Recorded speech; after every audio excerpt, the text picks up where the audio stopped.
Welcome to point coated. నిన్న న్యూస్ని observe చేసిన వాళ్ళు Jaganmohan Reddy marathon press meet గురించి మాట్లాడుకుని ఉంటారు. కారణం ఏంటంటే దాదాపుగా 2.5 గంటల పాటు కంటిన్యూస్గా ఆయన బడ్జెట్ పైన ఆ తర్వాత జరిగిన పరిణామ క్రమం పైన ఒక్కొక్కటిగా మాట్లాడడం అనేది స్టార్ట్ చేశారు. ఆ మాట్లాడేటప్పుడు చాలామందికి క్వశ్చన్ వచ్చింది, ఏంటి యూజువల్గా జగన్మోహన్ రెడ్డి ఇప్పుడు ముందుకు రారు, మీడియా ముందుకు వచ్చినా సరే పాయింట్స్ చెప్పి వెళ్ళిపోతున్నారు, కానీ ఇంతసేపు 2.5 గంటల సేపు ఎందుకు చెప్పారు అన్న క్వశ్చన్కి ఆన్సర్తో పాటు దానికి ఒక లాజిక్ కూడా నేను చెప్తాను. ఆ లాజిక్ ఏంటంటే, లెక్క ప్రకారము ఆంధ్రప్రదేశ్ రాష్ట్రంలో ఇప్పుడు అసెంబ్లీలో బడ్జెట్ సమావేశాలు జరుగుతున్నాయి. సో ఆ నేపథ్యంలో ఏం జరుగుతుంది, ఆంధ్రప్రదేశ్ రాష్ట్రంలో ప్రభుత్వంలో ఉన్న పార్టీ, అధికారంలో ఉన్న పార్టీ బడ్జెట్ని ప్రవేశపెట్టేటప్పుడు బడ్జెట్ సంబంధించిన అంశాలు ప్రతి ఒక్కరిని కూడా ప్రజెంట్ చేసిన తర్వాత బడ్జెట్ మీద ఒక డిస్కషన్ జరుగుతుంది. ఆ డిస్కషన్లో అన్ని పార్టీలు పార్టిసిపేట్ చేస్తాయి.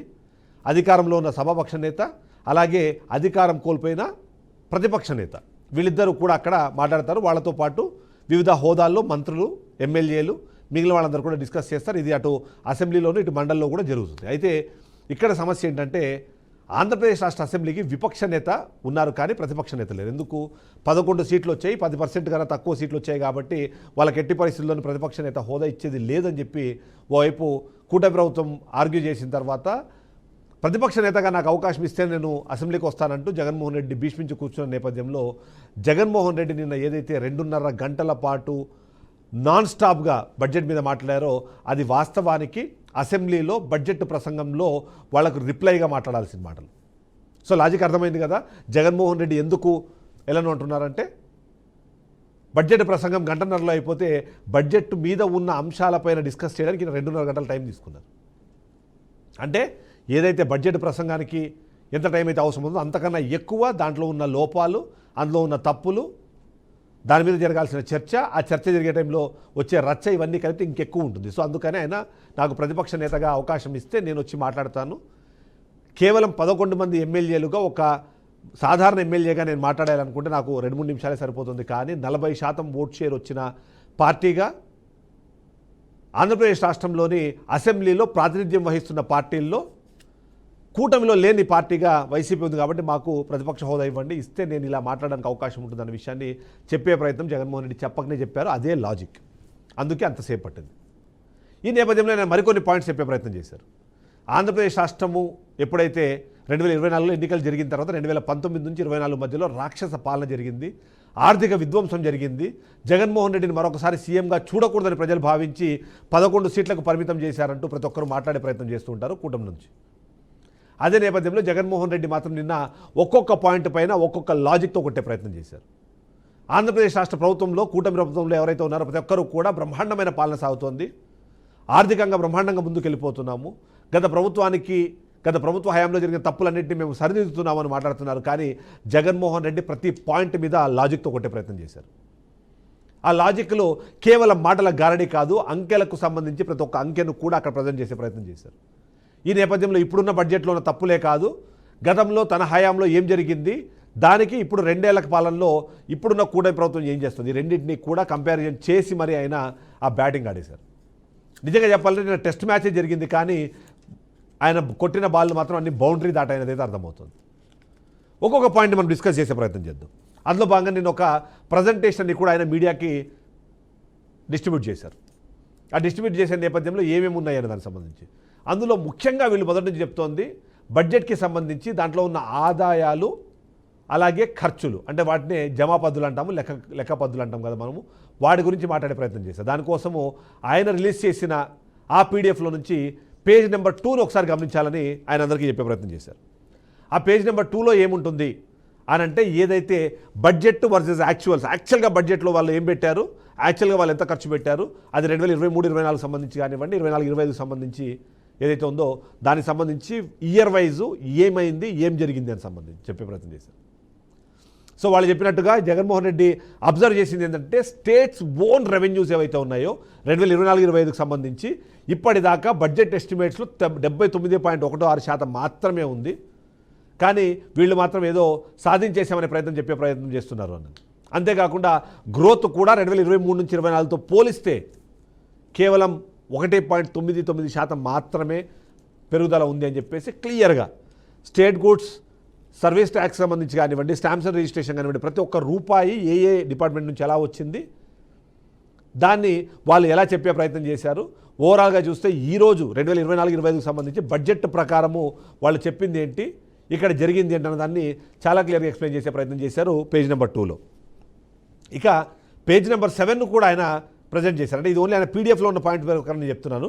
పేజ్ నెంబర్ 7లో ఏదైతే వీళ్ళు చెప్పినట్టుగా బ్రహ్మాండంగా ట్యాక్స్ రెవెన్యూస్ పెరిగిపోయినాయి, ఆంధ్రప్రదేశ్ రాష్ట్రం ఇప్పుడు రెవెన్యూ లోటు లేదు, ఏం లేదు, బ్రహ్మాండంగా మేము అభివృద్ధి చెందుతున్నాము, అభివృద్ధిలో ముందుకెళ్తున్నామని చెప్తున్న నేపథ్యంలో దేశంలో ఓవరాల్గా దేశ ట్యాక్స్ రెవెన్యూ సెంట్రల్ గవర్నమెంట్కి సంబంధించి దాన్ని చూస్తే కాగ్ రిపోర్ట్ ప్రకారం 9.64% ఉంటే ఆంధ్రప్రదేశ్ ఎక్కడ ఉంది తెలుసా, 22వ ర్యాంకులు. అంటే లాస్ట్ది మధ్యప్రదేశ్ మైనస్లో ఉంటే మైనస్ కన్నా ముందు 22వ పొజిషన్లో కేవలం 1.97% మాత్రమే ఉంది అనేలాగా ఆయన దానికి సంబంధించిన కంపారిజను.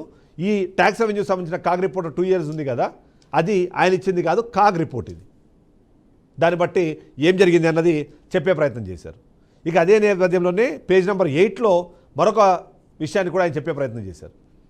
ఏంటి, మొదటి నుంచి మీరు మాట్లాడుతుంది 14 లక్షల కోట్ల రూపాయలు ఆంధ్రప్రదేశ్ రాష్ట్రం అప్పుల్లోకి వెళ్ళిపోయింది, ఆంధ్రప్రదేశ్ రాష్ట్రం మరి కొన్ని రోజుల్లోనే శ్రీలంకగా మారిపోతుందంటూ మీరు చెప్పే ప్రయత్నం చేశారు. కానీ అసలు విషయాలేంటి, అప్పులు ఎన్ని ఉన్నాయి, అందులో బడ్జెట్ అప్పులు ఏమున్నాయి, బడ్జెటేతర అప్పులు ఎన్ని ఉన్నాయి, దానికి సంబంధించి 2024 వరకు ఏముంది, అది కేవలం 2024 అంటే 19-24 మధ్యలో కాదు, ఓవరాల్గా ఆంధ్రప్రదేశ్ రాష్ట్ర విభజన జరిగిన 2014 నుంచి 2026 వరకు ఈ రోజు వరకు ఉన్న మొత్తం అప్పులేంటి, దానికి సంబంధించిన అంశాన్ని కూడా చెప్పే ప్రయత్నం చేశారు. 9 ఏళ్ల ఆయన పాలనలో ఓవరాల్గా చూస్తే ఎంత అప్పు ఉంది, వీళ్ళు చెప్పిన 14 కోట్లు ఎక్కడి నుంచి వచ్చింది అన్నది ఆయన క్వశ్చన్ అడిగే ప్రయత్నం చేశారు. అది మోర్ ఓవరు 5 సంవత్సరాల్లో జగన్మోహన్ రెడ్డి చేసిన అప్పుని దాటేలాగా కేవలం 20 నెలల్లోనే అప్పు చేశారు అన్నది.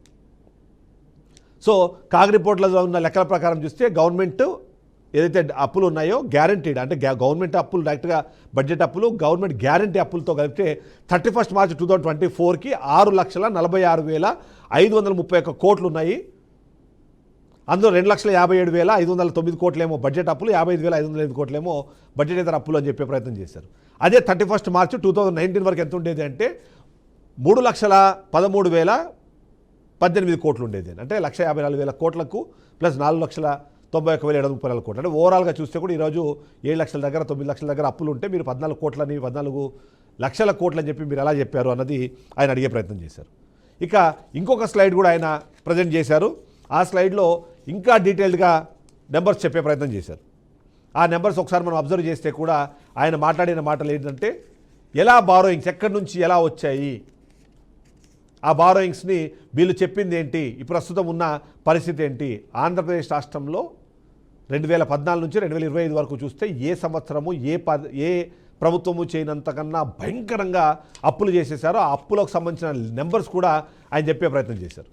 2019 వరకు చూస్తే 2,49,350 కోట్లు ఉంటే అప్పటి వరకు ఉన్న, అంటే అంతకుముందు 2014 నుంచి 19 వరకు జరిగిన అప్పుల టోటల్ మొత్తము 2,49,350 కోట్లు. అంటే అది జీడీపీలో 22.63% ఉందన్నది చెప్తూ ఉంటే, అదే ఆంధ్రప్రదేశ్ రాష్ట్రంలో 2019 నుంచి 2024 మధ్యలో 3,31,671 కోట్లు అప్పు చేస్తే అది కేవలం 13.57% మాత్రమే ఉండేది అని చెప్పే ప్రయత్నం చేయడంతో పాటు ఇప్పుడు అది 5 ఏళ్ల పాటు ఉంటే 20 నెలల్లోనే ఇప్పుడు రాష్ట్ర ప్రభుత్వం చేసిన అప్పులు 3,17,448 కోట్లు అన్న దానికి సంబంధించిన నెంబర్స్, అవి కూడా కాగ్ రిపోర్టుకి సంబంధించిన బేస్తో కూడా ఆయన చెప్పే ప్రయత్నం చేశారు.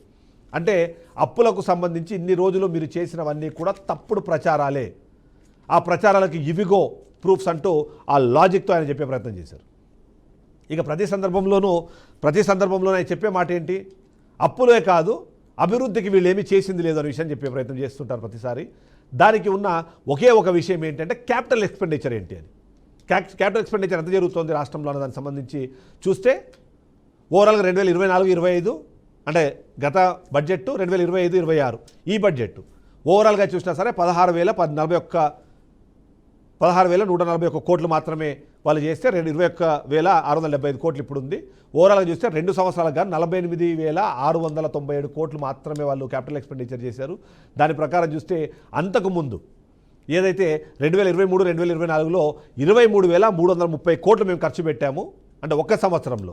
కానీ గత 2 సంవత్సరాల్లో వీళ్ళు చెప్పిన దాని ప్రకారం ఏ విధంగా చూసినా సరే ఓవరాల్గా పెట్టిన ఖర్చు ఎంత అన్న దానికి సంబంధించిన లెక్కలు, క్యాపిటల్ ఎక్స్పెండిచరు ఏం జరుగుతుంది దానికి సంబంధించిన నెంబర్స్ చెప్పేశారు.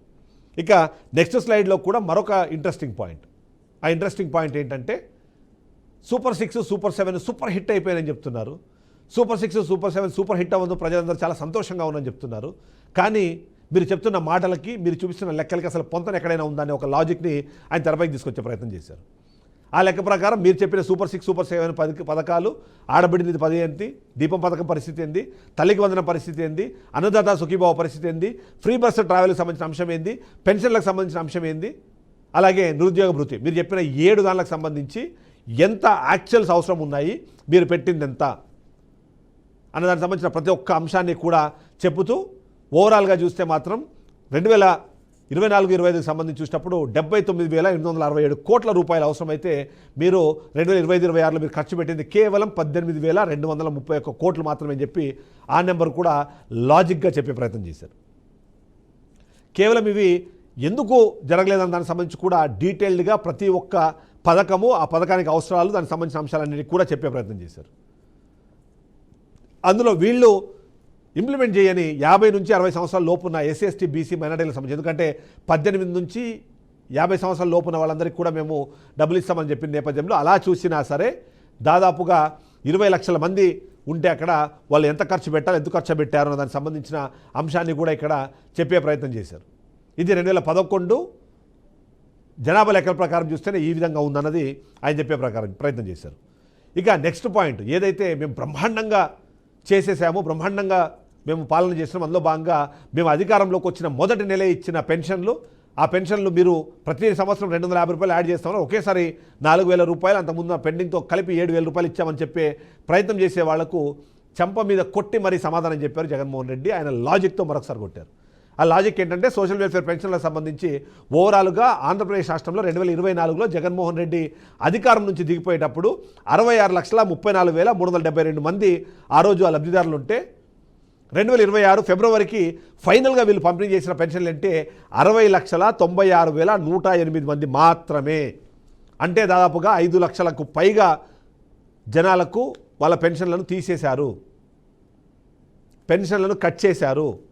మీరు చెప్పినట్టుగా నిజంగానే పెన్షన్లు బ్రహ్మాండంగా మీరు చెబితే ప్రతిసారి ప్రతి నెల పెన్షన్లను పంపిణీ చేసే ప్రోగ్రాం పెట్టి 25,000 నుంచి 30 మందిని కట్ చేస్తున్నారని చెప్పి ప్రయత్నం చేశారు.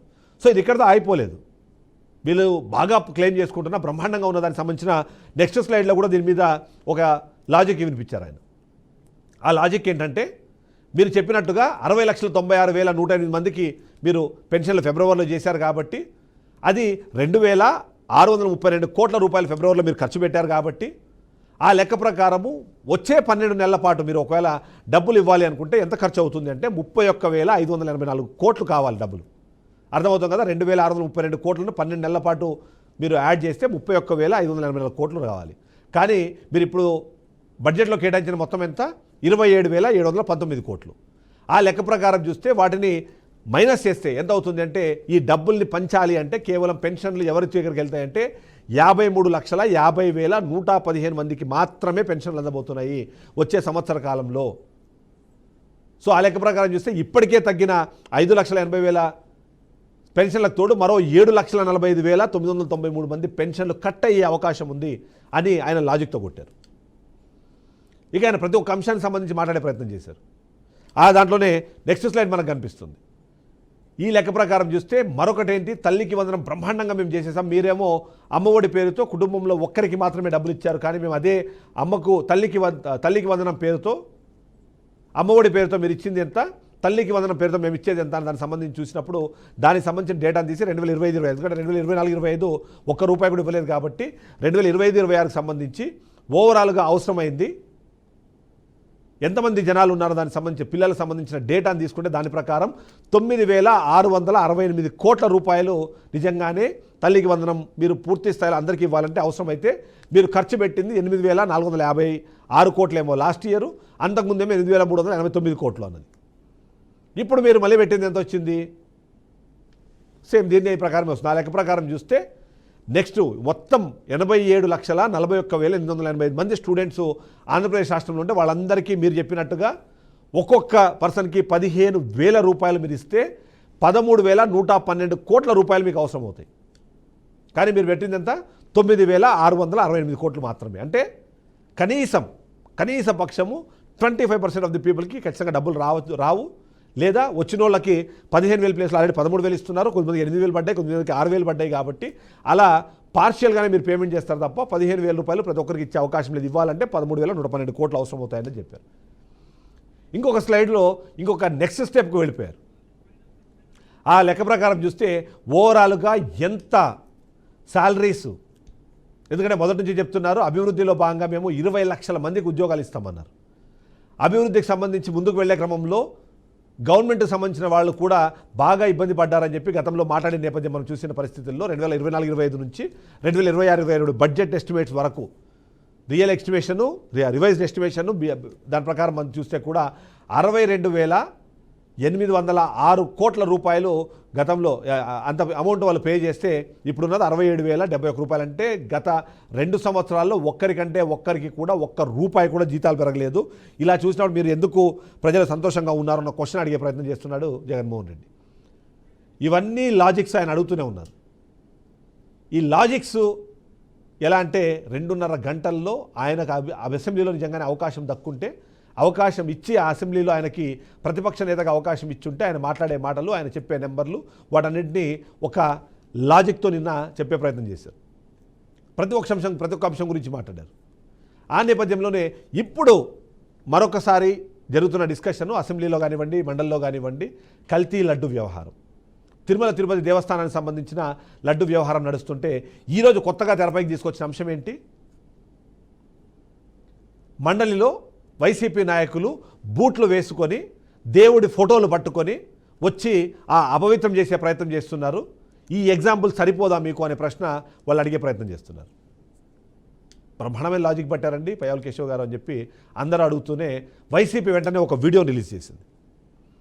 ఆ వీడియో ఏంటంటే గతంలో చంద్రబాబు నాయుడు, ఆ వీడియో కూడా నేను ప్లే చేస్తాను ఒకసారి. గతంలో చంద్రబాబు నాయుడు పూజలు చేసినప్పుడు, దేవుడికి సంబంధించిన అంశాల్లో పాల్గొన్నప్పుడు ఆయన షూస్ వేసుకొని ఎలా ఆయన పూజలు జరిపారు అన్నది ఎస్పీ గారు కనిపిస్తుంది. చివరికి పూర్ణ కుంభం దగ్గర కూడా ఆయన చెప్పులు వేసుకొని షూస్ వేసుకొని నిల్చున్న వీడియోలు మనకు కనిపిస్తున్నాయి. శంకుస్థాపన చేసేటప్పుడు కూడా ఆయన కాళ్ళల్లో షూ, లేకపోతే ఆయనే కాదు ఆయన పక్కన వాళ్ళు కూడా షూస్ వేసుకునే ఉన్నారు. అక్కడ మీరు చూస్తున్నారు దేవుడికి సంబంధించిన, అంటే కేవలం ఒక్క మతం కాదు అన్ని మతాల్లోనూ అలానే ఉంది. ముస్లింల ప్రార్థనలు చేసేటప్పుడు కూడా షూస్ వేసుకున్నారు. ఆయన చుట్టుపక్కల అందరూ కూడా షూస్ వేసుకునే ఉన్నారు. యథా రాజా తదా ప్రజ. చంద్రబాబు నాయుడు ఇలా షూస్ వేసుకొని పూజల్లో పాల్గొంటే తప్పు లేదు, కానీ దేవుడి ఫోటోలు పట్టుకొని మండలిలోకి వస్తే మాత్రమే తప్పు వచ్చింది అన్న క్వశ్చన్ ఇవాళ వైసీపీ పెడుతుంది. దీనికి సమాధానం చెప్పాల్సిన బాధ్యత ఖచ్చితంగా టీడీపీకి, పయ్యావుల కేశవ్కి ఉంటుంది. సరే, ఇది ఒక అంశం. మొదటి నుంచి చెప్తున్నది అచ్చెన్నాయుడు మొదటి నుంచి కూడా అడుగుతున్నది ఏంటి అంటే అసలు ఎక్కడుంది హెరిటేజ్కిను ఇందాపూర్ డైరీకి ఎక్కడ కనెక్షన్ ఎక్కడుంది, మీ దగ్గర ఏమైనా ప్రూఫ్స్ ఉంటే చూపించండి అంటే దానికి ఆ ప్రూఫ్స్ కూడా నిన్న జగన్మోహన్ రెడ్డి లాజిక్తో సహా చెప్పే ప్రయత్నం చేశారు. దానికి సంబంధించిన ఒక స్లైడ్ నేను మీకు ప్లే చేసి చూపిస్తాను. ఆ స్లైడ్లో చాలా క్లియర్గా ఏదైతే వాళ్ళ ఓన్ వెబ్సైట్ ఫిబ్రవరి 10, 2026లో హెరిటేజ్ వెబ్సైట్లోనే హెరిటేజ్ మ్యానుఫ్యాక్చరింగ్ యూనిట్గా ప్లాంట్గా ఇందాపూర్ డైరీ ఉంది. ఎప్పుడైతే ఇష్యూ అయిందో దీన్ని తీసి స్క్రీన్ షాట్లు తీసి ఎప్పుడైతే బయటకు తీసుకొచ్చే ప్రయత్నం చేశారో చేయంగానే ఫిబ్రవరి 15, 2026లో వెబ్సైట్ని మార్చేశారు. దాన్ని కో మ్యానుఫ్యాక్చరింగ్ ప్లాంట్గా చెప్పేశారు. మీరు చెప్తున్నట్టుగా ఇందాపూర్ డైరీకి హెరిటేజ్కి సంబంధం లేదా, ఉంటే దీన్ని ఏమనాలి, లేదు అని మాట్లాడుతున్నారు. మళ్ళీ ఈ సంబంధాన్ని మనం ఎలా చూపించాలి, దీన్ని మీరు ఎలా డిఫెండ్ చేసుకుంటారు అన్నది. ఒకవేళ లేదు మీరు మ్యానుఫ్యాక్చరింగ్ యూనిట్టే, మీరు ఏమి తప్పు చేయట్లేదు, తప్పు జరగట్లేదు అనుకుంటే 10వ తారీఖు దీని గురించి బయటికి వివరాలు రాగానే 15వ తారీఖు మార్చాల్సిన అవసరం ఏముంది? అవును మా మ్యానుఫ్యాక్చరింగ్ యూనిట్టే, వాళ్ళు ఇండివిజువల్గా ఇండిపెండెంట్గా వాళ్ళు బిజినెస్ చేసుకుంటున్నారు. మా దగ్గర చీజో లేకపోతే స్కిమ్మింగ్ మిల్క్కి సంబంధించిన పౌడరో మాకు పంపిస్తారు, వాళ్ళ దగ్గర నుంచి మ్యానుఫ్యాక్చరింగ్ చేసి తీసుకుంటాం మేము. కానీ నెయ్యి మాత్రం వాళ్ళు సొంతంగా తయారు చేసుకొని అక్కడ పంపిస్తారని చెప్పొచ్చు. ఆ పని చేయకుండా మార్చే ప్రయత్నం చేశారు. ఇక ఇందాపూర్ డైరీ ఇంకొక లాజిక్ని మర్చిపోతున్నారు. అదేంటంటే ఇందాపూర్ డైరీ అంత ఇండిపెండెంట్గా పనిచేసినప్పుడు, అంత బ్రహ్మాండమైన ప్లాంట్ అయినప్పుడు వైఎస్ జగన్మోహన్ రెడ్డి లేదా అంతకుముందు వైఎస్ రాజశేఖర రెడ్డి ఉన్నప్పుడు ఎందుకు వీళ్ళు అందులో పాల్గొనలేదు? కేవలం ఓన్లీ ఎప్పుడైతే చంద్రబాబు నాయుడు హయాంలో ఉంటారో, చంద్రబాబు నాయుడు అధికారంలో ఉంటారో అప్పుడు మాత్రమే వీళ్ళు టెండర్లు ఎందుకు పాల్గొంటున్నారు, ఈ ప్రశ్నకు సమాధానం చెప్పమని అడుగుతున్నారు. ఈ లాజిక్ వెరీ వ్యాలిడ్ కదా. మన వాళ్ళు ఉంటేనే వడ్డిచ్చేవాడు మనవాడైతేనే పంక్తులు ఎక్కడైనా కూర్చోవచ్చు. ఆపోజిట్ వాడు వడ్డిస్తాడే మనం ఏం చేస్తాము, ఆ పంక్తిలోకి వెళ్లకుండా ఉంటామంటారు చూసారు. అదే ప్రయత్నం వాళ్ళు చేశారు అన్నదానికి ఎగ్జాంపుల్స్ ఇవేమో వాళ్ళు తయారు చేసిన, వాళ్ళు ఫోటోషాప్ చేసిన డాక్యుమెంట్స్ కాదు. 2015లో 15/5/2015 నుంచి 24/6/2015 వరకు ఫినాన్షియల్ బిడ్ ప్రకారం Indapur dairy and milk products limited, Indapur Maharashtra నుంచి 2,275 రూపాయలకి కిలో నెయ్యి మేము సప్లై చేస్తామంటూ చెప్పిన డాక్యుమెంట్ ఇది. సో ఇది 2015లో అంటే సరే అప్పుడు అధికారంలో ఉన్నాను అనుకోవచ్చు. 2019 నుంచి 24 మధ్యలో ఒక్క దాంట్లో కూడా వాళ్ళు రాలేదు. అయితే ఈ నేపథ్యంలో మరొక పాయింట్ కూడా తీసుకొచ్చే ప్రయత్నం చేశారు. అదేంటి, 2016లో ఇందాపూర్ డైరీ ఏదైతే ఉందో వాళ్ళు బిడ్లో పార్టిసిపేట్ చేసినప్పుడు ల్యాబ్లో అది డిస్క్వాలిఫై అయింది. అది ఎందుకు డిస్క్వాలిఫై అయిందని సంబంధించిన వివరాలు ఎవరూ మాట్లాడట్లేదు. బట్ ఖచ్చితంగా ల్యాబ్ అనే పదం రాగానే అందరికీ గుర్తొచ్చే అంశము ఆ లాజిక్ ఏంటంటే, అయితే నెయ్యి క్వాలిటీలో ఫెయిల్ అవుతేనే ల్యాబ్లో చేస్తారు. అదే ఒకవేళ ఫినాన్షియల్ బిడ్ ఫెయిల్యూర్ అనుకోండి, ఫినాన్షియల్ బిడ్ ఫెయిల్యూర్ వేరే పేరు ఉంటుంది. అక్కడ మీరు దాంట్లో మీరు చూడొచ్చు ఇంకొక పైన ఏది, CavinKare private limited Chennai Tamil Nadu అనేవాళ్ళు డిస్క్వాలిఫైడ్ ఇన్ టెక్నికల్ ఇవాల్యుయేషన్ రాశారు. అంటే అర్థమవుతుంది కదా, టెక్నికల్ ఇవాల్యుయేషన్ అంటే అయితే వాళ్ళకి సంబంధించిన మ్యానుఫ్యాక్చరింగ్ యూనిట్ దాంట్లో ఏమైనా సమస్యలు ఉండాలి. కానీ disqualified in lab, again in lab అంటే క్వాలిటీకి సంబంధించిన అంశమే ఉండే అవకాశం ఉంది అన్నది. కానీ నిన్న హోంమంత్రి అనిత గారేమో నీకు ఎవరు చెప్పాడు వాడు నీకు, వాడేవాడు వీడేవాడు, మాజీ ముఖ్యమంత్రిని పట్టుకొని వాడు వీడాన్ని మీరు చెప్పిన మంచి పాయింట్ మిస్ అయిపోయింది. బట్ ఆ పాయింట్ కూడా లాజిక్ లెస్. ఎందుకంటే ఈ లాజిక్ డిస్క్వాలిఫైడ్ ఇన్ ల్యాబ్ అంటే ఖచ్చితంగా అది క్వాలిటీ రిలేటెడ్ అయి ఉంటుందని ఒకటి. ఇక మరొక కీలకమైన అంశం, 2015లో ఉన్నారు, 16లో ఆయన డిస్క్వాలిఫై అయ్యారు. తర్వాత 3 నెలల్లో మళ్ళీ వాళ్ళకి అవకాశం కల్పించారు. 2019 నుంచి 2024 వరకు ఒక్కసారి కూడా వాళ్ళు వెళ్ళలేదు. 18లో లాస్ట్ టెండర్, 19 నుంచి 24 మధ్యలో లేదు. మళ్ళీ 25లో మళ్ళీ వచ్చారు ఇందాపూర్ డైరీ. 5 ఏళ్ల పాటు ఇందాపూర్ డైరీ నెయ్యి తయారు చేయడం మానేసిందా, నెయ్యిని అమ్మడం మానేసిందా, లేకపోతే నెయ్యికి సంబంధించిన అంశాలని మానేసిందా తెలియదు ఎవరికి. కానీ 2025లో మళ్ళీ టీడీపీ అధికారంలోకి రాగానే వెంటనే మళ్ళీ వచ్చేసింది. 2 సార్లు దాన్ని కూడా ఏదంటారు మన టెండర్ని కూడా దక్కించుకుంది, కోట్లాది రూపాయలు కలెక్షన్ చేసుకుంది. సో ఇందాపూర్ డైరీకి అలాగే హెరిటేజ్కి సంబంధం ఏంటి అని క్వశ్చన్ అడిగితే ఇవన్నీ ఎగ్జాంపుల్స్ చూపిస్తున్నారు. నేను చెప్పా కదా 2020 తర్వాతనే మళ్ళీ వాళ్ళు వచ్చారని చెప్పి. ఇక్కడ చూడండి మళ్ళీ మీకు అనిపిస్తుంది. ఎప్పుడు వచ్చింది ఇది, టెండర్ ఫైల్ నెంబర్ TTD 3402221/8/2025 ప్రొక్యూర్మెంట్కి సంబంధించిన సెక్షన్ నుంచి, ప్రొక్యూర్మెంట్ వింగ్ నుంచి వచ్చిన డాక్యుమెంట్. అందులో 2016 వరకేమో 2019 వరకేమో 320 రూపాయలకే హెరిటేజ్ యూనిట్ నుంచి ఉన్న ఇందాపూర్ డైరీ 320 రూపాయలకి అమ్మింది. ఇప్పుడు మాత్రం 658 రూపాయలకి అమ్ముతుంది. ఇక్కడ ఇంకో విచిత్రమైన పరిస్థితి చెప్పాలా మీకు, ఏదైతే కిలో నెయ్యి అఫీషియల్ హెరిటేజ్ సైట్లోనే 619 రూపాయలకి వస్తుంటే, ఏది కేజీ నెయ్యి బల్క్ ఆర్డర్ కాదు, కేజీ నెయ్యి అంత రేటుకి వస్తుంటే బల్క్ ఆర్డర్ మాత్రం 688 రూపాయలకి ఇచ్చారు. ఎందుకు, పవన్ కళ్యాణ్ ఒక మాట చెప్పారుగా, 400 రూపాయలకి కిలో నెయ్యి వస్తుందంటే ఖచ్చితంగా దాంట్లో కల్తీ జరిగే అవకాశం ఉంది. కల్తీ లేదు, కల్తీ లేని నెయ్యి మేము అందించామని చెప్పడం కోసం 658 రూపాయలకి ఇచ్చారా, లేకపోతే వీళ్ళకి 658 రూపాయలకి ఇచ్చిన మాట బయటపడే లోపు ఇలాంటి ఒక అంశాన్ని తెరపైకి తీసుకురావాలని చెప్పి ఒక ప్రయత్నం చేశారు. సో ఇందాపూర్ డైరీకి హెరిటేజ్కి ఇది కనెక్షన్ అని చెప్పి జగన్మోహన్ రెడ్డి నిన్న లాజిక్తో కొట్టాడు. ఈ లాజిక్స్ అన్నీ ఒకదానికొకటి డాటెడ్గా కనెక్ట్ అవుతుంది. దీన్ని బట్టి ఆ 2.5 గంటల పాటు జగన్మోహన్ రెడ్డి అడిగే సమయం మీరు అసెంబ్లీలో కానీ, అసెంబ్లీకి సంబంధించిన ఆ చర్చల్లో కానీ ఇచ్చే అవకాశం లేదు. కాబట్టి ఆయన అక్కడికి రాను, నేను ప్రజల దగ్గరికి వెళ్తానని చెప్పేసి ఆ లాజిక్తో మరొకసారి కొట్టే ప్రయత్నం చేస్తున్నారు. సో ఓవరాల్గా చూస్తే ఇందాపూర్ డైరీకి సంబంధించిన అంశంతో పాటు ఏ అంశం గురించి అయితే ఇప్పుడు జరుగుతుందో బడ్జెట్ ప్రసంగం పైన ఆయన రెస్పాన్స్ అవుతుందో ఆ రెస్పాన్స్ని కూడా జగన్మోహన్ రెడ్డి తనదైన శైలిలో విత్ డాక్యుమెంటల్ ఎవిడెన్సెస్తో సహా ప్రజెంట్ చేసి, ఇప్పుడు ప్రజలు ఆలోచించుకోవాలి ఎవరు నిజాలు మాట్లాడుతున్నారు, ఎవరు అబద్ధాలు మాట్లాడుతున్నారు. ఇవన్నీ విన్న తర్వాత ఏమనిపించింది, అవును లాజికే కదా అని. ఎస్, అది వాళ్ళ పాయింట్. నెక్స్ట్ పాయింట్తో మళ్ళీ కలుద్దాం. స్టేట్ BRK న్యూస్, తెలుగు సత్తా.